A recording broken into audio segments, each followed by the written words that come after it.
Will it be the currency of the future? Bitcoin has just hit a record high and is poised to rise even further. But many argue it is only a speculative asset. So exactly what is driving this increase? And could Bitcoin be a new safe haven? This is Inside Story.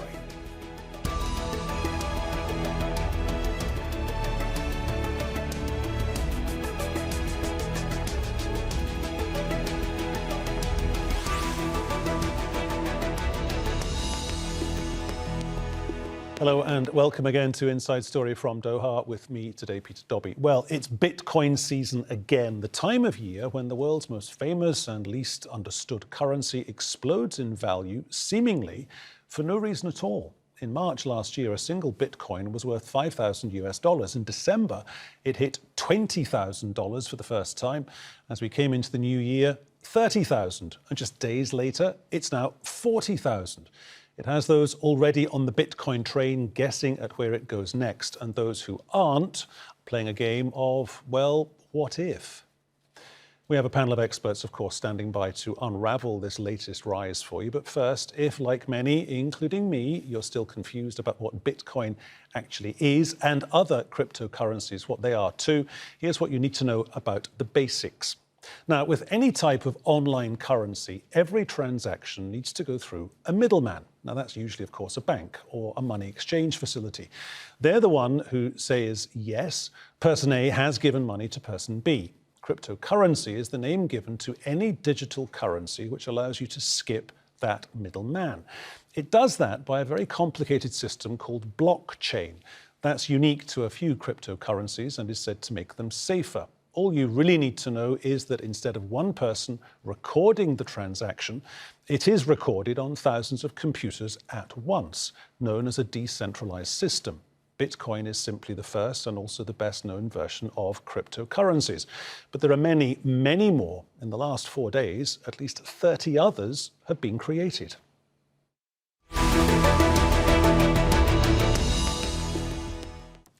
Okay, let's bring in our guests. From New York, we have Matthew Getz. He's the founder and CEO of Block Tower Capital, a cryptocurrency asset investment firm. In London, we have Garrick Heilman. He's a cryptocurrency economist and head of research at blockchain.com. And also in New York, we have John Biggs. He's the editor-in-chief of the technology website Gizmodo. Welcome to you all, gentlemen. Matthew in New York, coming to you first. How high can this go? Yeah, thanks for having me. This is an interesting moment for Bitcoin, for cryptocurrency at large. We look at it from the institutional perspective and see this market cycle in the early to middle stages. And what I mean by that is most of these bull markets in any asset class, whether equities or cryptocurrency, they start by climbing a wall of worry. And then they move into a part of the cycle that is what I call a trending bull market, where people are looking for good news and data to interpret. And you have real buyers and real demand. And that's where we are right now. And I think a key driver here relative to previous adoption cycles is it's now institutional. And we can talk more about that, what that means, who these institutions are, where the demand is coming from and what they're buying. But effectively, that means we have a long way to go between now and the end of when these institutions finish piling into the assets. And a key transition point that's happened is we've shifted from speculators to these institutional allocators. They're allocating for long term in the space. So it can go significantly higher. People put price targets out. I wouldn't be surprised to see 100,000 or more even in the next 12 to 18 months. Garrick Heilman in London, is there enough updraft in this particular facet of the market? By that you mean momentum to drive the price higher? I mean, I think the answer to that is yes. And one of the challenges with understanding how high the price can go is, Bitcoin is something that's relatively novel. We've seen alternative currencies, arise in the past, but this is the first decentralized digital alternative currency or asset that we've ever seen grow to this size. And monetary assets by nature are difficult to value. They're valued based on supply and demand. A lot of people reference gold and Bitcoin has earned the nickname digital gold. The size of the entire gold market is 10 trillion. Bitcoin today is worth less than 1 trillion, about 730 billion roughly at present. Many people think that Bitcoin, which has more functionality in many ways than gold and has a tighter scarcity, will actually surpass and eclipse gold's total market value at some point. When that could happen is anyone's guess, but a big part of the story in Q4 is Wall Street investors and others rotating some of their gold allocation out of things like gold ETFs and into Bitcoin. That's something JP Morgan and other banks have observed and talked about. So that's, I think, a big part of what's driving the price right now. So, John Biggs, back in New York, if institutional investors are rotating away from traditional safe havens like gold, does that mean that the rest of us should be, I'm not wishing to get you to breach any kind of insider trading legislation, but No. Should we be buying Bitcoin? Absolutely not. I mean, what these guys aren't saying is that they don't know why the price is so high. They'll give you all kinds of fascinating information, but most of this is basically the hype cycle. At this point in the game, I mean, you're looking at an investment of 40K for the average person. That's almost impossible. So maybe you could buy a little bit, you could try it out, you could see what happens, but unless you're an insider in this game at this point, we've pretty much reached the point where you can make your millions. There are people out there who have made these millions, but they invested in 2010 early on, and because this has no real bearing on reality aside from maybe a political connection, libertarians are putting their investments into crypto because it seems like a good place to go. There's really no bearing on reality of what's happening here. So this market is completely fantastical. Matthew, back in New York as well. So explain to us why these institutional investors are thinking it's the right place to be, because according to John, also in New York, it absolutely is not. Yeah, I love a good debate. Appreciate the comments, John. I'll take the other side of that pretty strongly. So I came from the institutional world. My co-founder was a portfolio manager at a university endowment. And the thesis was institutions would ultimately end up investing and allocating to this as a new asset class. Early on, John's right. You know, there were engineers, there were technologists, there were early adopters who got into the space 5, 7, 10 years ago. While it matured, while the industry matured, while Bitcoin matured as a financial asset, which it very much now is, the market structure, the market infrastructure is there. Now you have institutional demand, and John mentions it's not based on anything real. It's based on very real things. So one thing that happened in 2020, for example, if we look around New York, if we look around the US, if we look around what institutions, companies, people, investors faced, what they internalized in 2020 is a pretty dramatic shift. If you think and look at the macroeconomic backdrop, you had a moment in March where risk assets completely fell out of bed. And then we experienced a K-shaped recovery. You had Wall Street and stocks delaminate from their underlying fundamentals.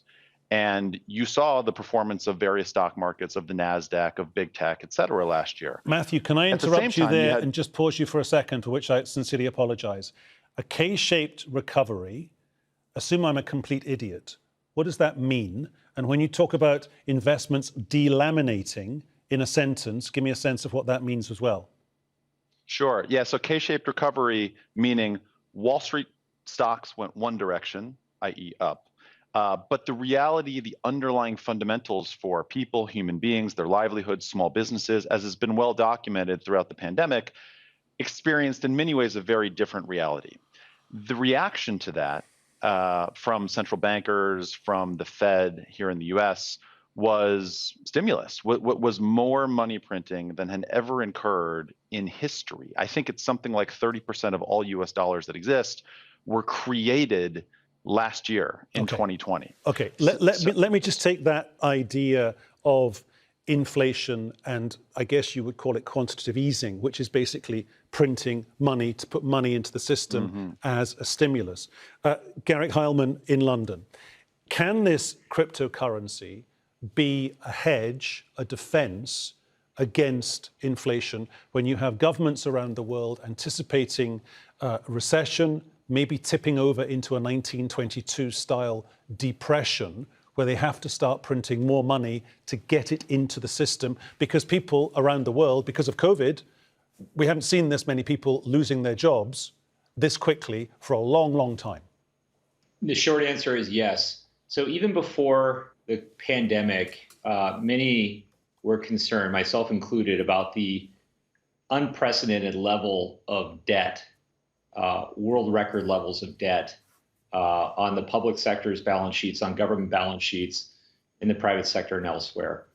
And with the pandemic, that debt picture has only worsened. And historically, hard assets, traditionally gold, but also real estate, other scarce, difficult to mass produce assets and stores of value, art, have done well during periods of inflated risk of a financial crisis. And Bitcoin, as we have argued in a blog post titled, "The World's Hardest Asset is Ironically Virtual," that being Bitcoin, is in many ways superior to gold because it has a capped supply. And this is digitally, algorithmically scarce in a way that gold can never be, or anything physical that, in theory, an Elon Musk could go mine more gold one day in the Mars asteroid belt. And so this algorithmic scarcity is very attractive for people who are concerned about more money chasing the same number of things. And you see it in stocks, you see it in real estate, you see it also with crypto assets like Bitcoin. Asset prices are going up as this wall of stimulus and money printing is occurring. And this is not to criticize that effort. People are in serious trouble in many parts of the world, and some stimulus is certainly warranted. It's been a bipartisan effort in the United States and elsewhere to support. Okay, people. John Biggs in New York. If there is to be a course correction in this upward trend with this particular cryptocurrency, indeed with any cryptocurrency, what will the course correction be? I mean, what will be the spark that leads to the course being corrected? Course correction in what way, I guess, is the question. Are we talking about economic course correction? I mean, the only people that are saved in their proposition are essentially three folks on the TV, and I'm assuming that you don't have any Bitcoin. So they're suggesting that because if we hit a 1922 depression, that Bitcoin is going to pull us out of it. There are going to be companies that will survive. There will be companies that are managing it, that have invested in it. And assuming, this is assuming, and there's a big assumption, that it stays up in the 40Ks, even to 100Ks, then those guys will be fine. And yeah, we're going to flip into a new era, which every turbulent era does. You lose your Dale Carnegie, you lose your Carnegies, and you get your JP Morgans after each one of these things. So we're in a very uncertain period right now. But has the U.S. government invested very much into Bitcoin? No, they have a little bit, I'm sure, but they're not talking about it actively. Has any government out there changed their entire gold hoard to something to virtual currencies? Absolutely not. It's not a sure, it's institutional, but it's definitely not political. It's definitely not governmental. That's the key thing. Let's go back to Matthew in New York as well. Matthew Getz, is that part of the appeal for all investors in cryptocurrencies? To pick up on that point that John Biggs was making, it's not linked per se to a central bank. It's not linked, therefore, to the US dollar. So it's not linked to the Federal Reserve. It's not linked to the euro. It's not linked to any of the lower down the food chain currencies. Therefore, it's not linked to any president or prime minister or any finance minister anywhere in the world who can talk to a central bank and literally govern economic policy. Yeah, those are great points, and all ones, Peter, that I would have made. You stated them more eloquently than me. So on the back of John's comments, Yeah, that's actually part of why this is bullish, right? You have waves of adoption and market participants who come in over time. First it's the technologists, then it's the high net worth individuals, then it's the venture capitalists, then it's the family offices, and now the institutions. You have public companies buying it on their balance sheet in the US. You have insurance companies like Mass Mutual, that's a 169-year-old massive insurance company buying it in their general account. So the next wave of this is going to be more of those, more insurance companies, more public companies. Ultimately, it will be sovereigns and governments who are buying this. That is the direction this is all headed. That's what makes it asymmetric and helpful to people. And to the point, Peter, that you make about it not being linked to a fiat currency like the dollar, the euro, the yen, that is part of its value proposition as well, because as we're seeing with the Fed and the expansion of the monetary supply, if you leave your money in the dollar, you're going to lose half of it over the next 5 years with the rate of monetary expansion. So when you have a hard asset, like Garrick was mentioning, like Bitcoin, that has finite supply, that can't be inflated away by a politician, a central banker, a CEO, right? If Tesla goes up 10x, what's Elon Musk going to do? He's going to print more stock. You can't do that with Bitcoin. It is the hardest of hard assets. Okay, because that's in effect what you're saying is it's a finite asset, and that's why it's a supply and demand issue. John Biggs in New York as well.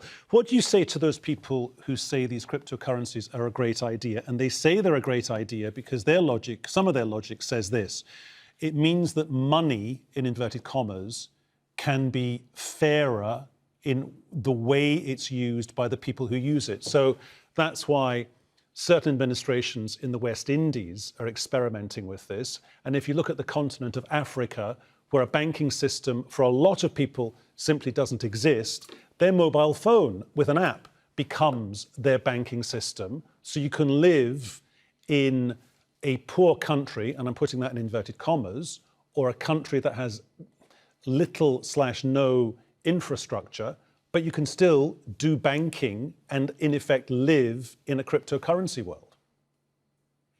Well, so I think let's talk about that first point. I mean, you can still do banking, and the banking doesn't necessarily have to be connected with any sort of cryptocurrency. My view of the cryptocurrency, and I think they said it.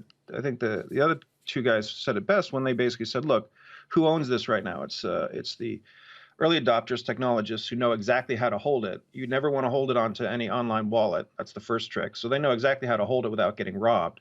They also know how the institutions know how to hold it now. So and presumably the governments are eventually going to know how to hold it, but the average person doesn't know how to hold it. So there's really no benefit. So you're still using a middleman. The goal of this whole process, the whole system, Satoshi's original vision was that this was going to be a democratized, completely decentralized banking system that anybody could use. It's not. It's really, really difficult to use. You can get wrecked in seconds. And yeah, maybe it's going to go up to 100,000. You're going to invest at 99, and it's going to go back to 97. You're going to lose. So the same thing as the dollar is true of the Bitcoin. But for that person banking in Africa, or the person banking in a developing nation, there's plenty of systems in place and plenty of systems available that you can do exactly that without using cryptocurrency.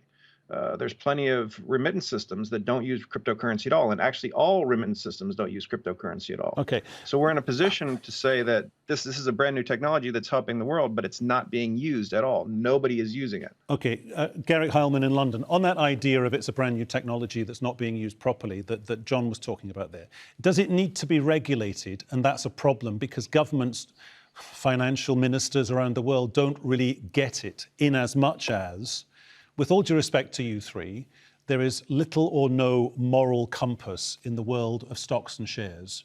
Hopefully, there's a big moral compass in the world of politics, and it needs to be regulated, if only because a guy called Gerald Cotton, a Canadian, died in 2018, and he in effect took $250 million of other people's money to the grave with him because all their invested money was password protected. And hello, he was the only guy who had the password.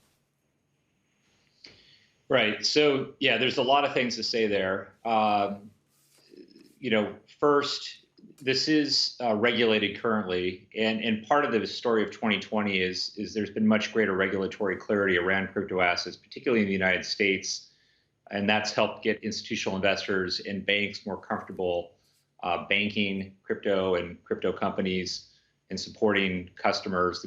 We estimate roughly between 50 and 100 million owners of crypto assets like Bitcoin today globally.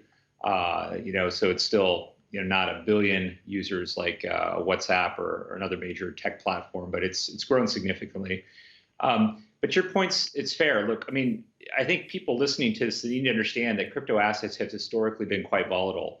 In March of last year, we saw the price drop 50% in one day. In 2018, Bitcoin's price went down over the course of the year roughly 80%, and that hasn't been that uncommon historically. So for people who are living kind of paycheck to paycheck or day to day, they need to be aware of not only that volatility, but also the complexity of using this technology. It is a new technology. There is a learning curve. There is a need to educate regulators as well as everyday folks who are not early adopters or that tech savvy. Companies like blockchain.com work really hard to try to do that, but it's a daily challenge. It's not something that by any means we've mastered. It's getting easier. It's something that it's going to take years, if not decades, to kind of transition the world to this new financial rail, financial infrastructure that blockchain technology and crypto assets represent. Okay, let's go back to Matthew Getz in New York. One thing that strikes me as being genuinely worrying, over the past, 3 months or so, the Bank of America seems to have adopted an attitude that says, and I quote, cryptocurrencies blow the doors off prior bubbles. That seems like a big banker's way of saying, we just don't know. And if a big banker or a big bank doesn't know, surely that means the risks are just too great. Yeah, as someone who came from one of those banks, it's really interesting to observe, the statements that are made at one point in time and how they transition, capitulate, change over time. I think that may be a slightly hyperbolic way of saying we don't know how big, how high this is going to go. And I think that's fair. I think anyone who purports to know that probably isn't someone that you should listen to. But I think what we have seen, and this is a pattern that has repeated in every bull market, in every cycle that Bitcoin and cryptocurrency have gone through, and it's now 12-year history, is you have a new wave of adoption and market participants come in. That pushes the market up to a local bubble, a local high, right?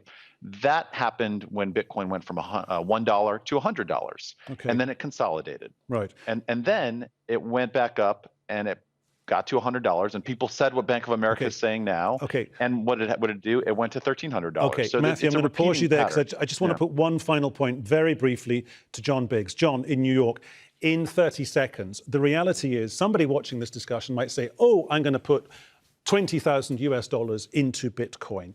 But the reality is the same with this as with any other investment. You should only invest, surely, John, what you can afford to lose. This may be a virtual currency, but however, it is really taxable. So if you make a profit on it, you've still got to pay tax on that. It's currently taxable, and if you buy 20,000, you don't keep it on an online wallet like blockchain. You put it in a hardware wallet, and you have to understand exactly what you're doing. You've become your own bank. And it's actually fairly difficult to do all this stuff. And you can be hacked instantaneously. So anytime you deal with this stuff, it's very dangerous. That's why I don't like to recommend it right now, because it's just they say that the rails are brand new. They're 12 years old. I think WhatsApp's 12 years old. It's probably even younger, and I can send a message pretty quickly. It's fairly frustrating to hear the same story from these guys over and over again. You can be hacked instantaneously. That's genuinely frightening. Gentlemen, thank you very much for joining us here on Inside Story. Thank you to our guests. They were Matthew Getz, Garrick Heilman, and John Biggs. And thank you too for watching. You can see the program again anytime via the website, aljazeera.com. And for further discussion, go to our Facebook page. That's facebook.com/AJ Inside Story. You can also join the conversation on Twitter at AJ Inside Story. From me, Peter Dobby, and the team here in Doha. Thanks for watching. We will see you very soon. For the moment, bye-bye.